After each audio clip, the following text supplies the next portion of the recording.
And Kilar Rego Garcia is a member of MS-13. He was a wife beater, a child abuser, here illegally. He had a deportation notice on his head, and now he's back in his country of El Salvador, and we should be happy that he's home. So, Charlie Kirk does what Charlie Kirk does best, completely destroy a weak argument using facts, logic, and common sense. A liberal student tries to defend an MS-13 gang member who got deported, claiming he was denied due process. But Charlie Kirk isn't letting that slide. Right from the start, Charlie Kirk fact-checks the nonsense and reminds everyone how dangerous this guy actually was.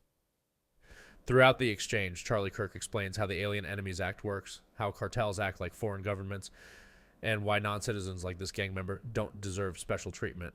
The moment Charlie Kirk takes control, you can feel the tone shift. Charlie Kirk calmly explains the law while the student stumbles.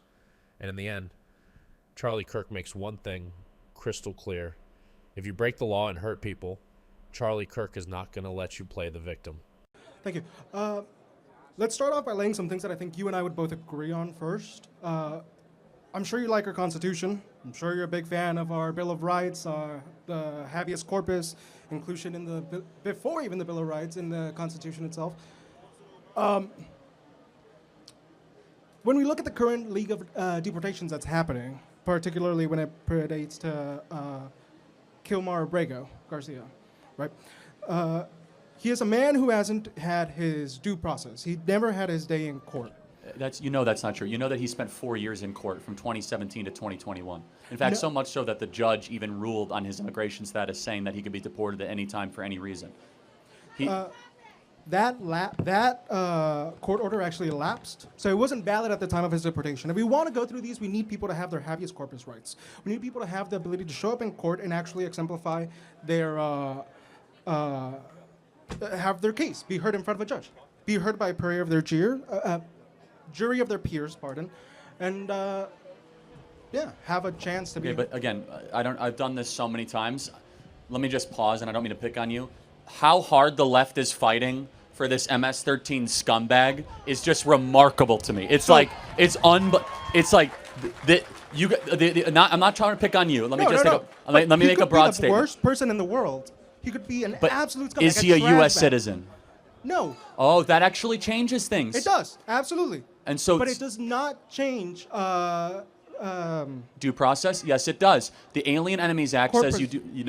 That's not correct. Okay. The Alien Enemies Act says you do not have to give due process to those that you are deporting. It is not correct. So they invoked the Alien Enemies Act. What does it take to invoke that act? And signature from the President of the United States to say that you are being invaded by a foreign power or assisted by a certain force on enemy ground. Correct. He was part of MS-13, which is a paramilitary arm of the Venezuelan government. So, but in order to enact that act, don't we need a war declaration? Oh, yeah. No, that's what he did on day one. He said that we're being invaded. Does he have that power? Yes. I thought that was a congressionally approved thing. No, that's not correct. The President of the United States has an ability within a 90-day emergency clause window to say that we are being invaded by a special power. It's called the War Powers Act of 1990-something. The War Powers Act gives the President the authority for 90 to 100 days to declare that we are being invaded. And we have been invaded, by the way, by MS-13 and Tren de Aragua. It's a material fact. Considering, one of the things that's super important when we consider law is the spirit of the law. And do we really believe that these laws were enacted with the spirit in mind of gangs being associated as arms of a state? Potentially. MS-13 and Tren de Aragua are not Venezuelan arms. They're not. No, MS-13 is. That's not correct. But let me throw it back at you. MS-13 is El Salvadorian and also Venezuela. Yeah, Tren de Aragua is Venezuela. MS-13 is El Salvadorian. He signed Declaration of Invasions against both. But let me challenge you on this, because you're coming after this in good faith. Was the First Amendment written in the spirit of Facebook posts? Can you clarify a little bit?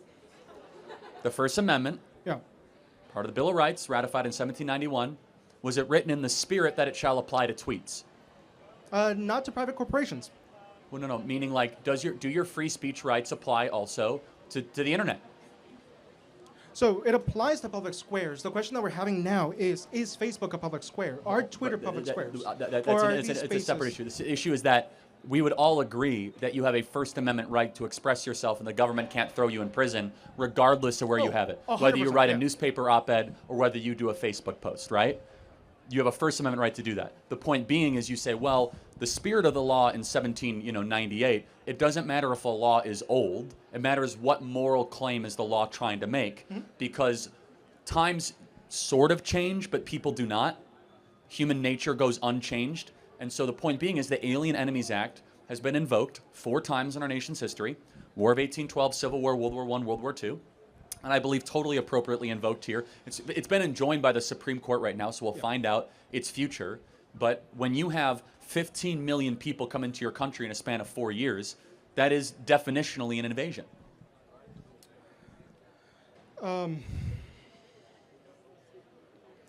I guess an invasion requires a certain commitment from a state, right? It's a big difference between an invasion and an immigration wave is whether there's a state operating. Or a force.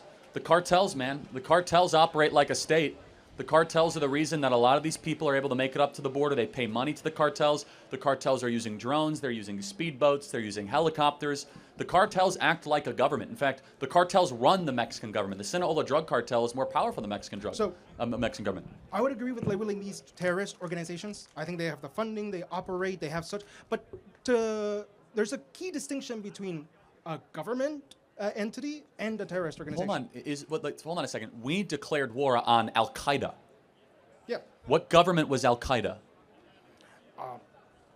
We can declare war on terrorist organizations. No, I know. That's what I'm saying. So, if we signed the Alien Enemies Act against Al Qaeda, it would have been perfectly fair and appropriate, obviously. And Al Qaeda is not a government. What I'm saying, though, is that the cartels, the MS-13 and Tren de Aragua, they are being supported by governments. They're harbored in governments. The Alien Enemies Act, of course, applies to them. These are enemies here on the mainland of America doing harm. Okay. And Kilar Rego Garcia is a member of MS-13. He was a wife beater, a child abuser, here illegally. He had a deportation notice on his head. And now he's back in his country of El Salvador, and we should be happy that he's home. So, I can grant you that he might be all these things. It does not mean that he doesn't get a day in court. But as a non-U.S. citizen, though, the Alien Enemies Act allow us to expeditiously remove him. It's just the way it works. I mean, no, you're right, but now that's not the case. We can the Supreme argue whether that was a correct invocation, right? But that's irrelevant. The Supreme Court has now said no more, so there will be no more. But in that specific case, nothing was done illegally. The only argument you might have is that the judge says you could deport him anywhere except El Salvador. So we probably should have just deported him to, I don't know, the Congo, and everyone would have been happier. Hilariously, they said, oh, he's in a foreign jail. No, he's not in a foreign jail. He's an El Salvadorian in his own country. He's not an American. The way Charlie Kirk just calmly pointed out the obvious, he's not in a foreign jail. He's literally just back in his home country. Charlie Kirk keeps things real, while the other guy's just spinning weird talking points. And honestly, this whole moment showed why Charlie Kirk always comes out on top. He keeps it factual, simple, and straight to the point. If he would have went to Gitmo, that would have been a foreign jail. Yeah. Okay. And then, let's see. Thank you. I think that's it for me. Yeah. Thank you very much. Could I ask you for a red hat? Yes, absolutely. Thank you. Yep. Thanks. Great question.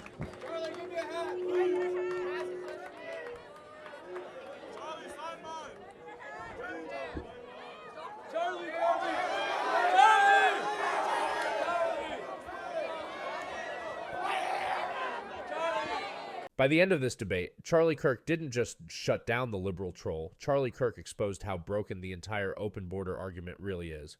With facts, legal history, and common sense, Charlie Kirk proved that protecting America isn't extreme. It's necessary.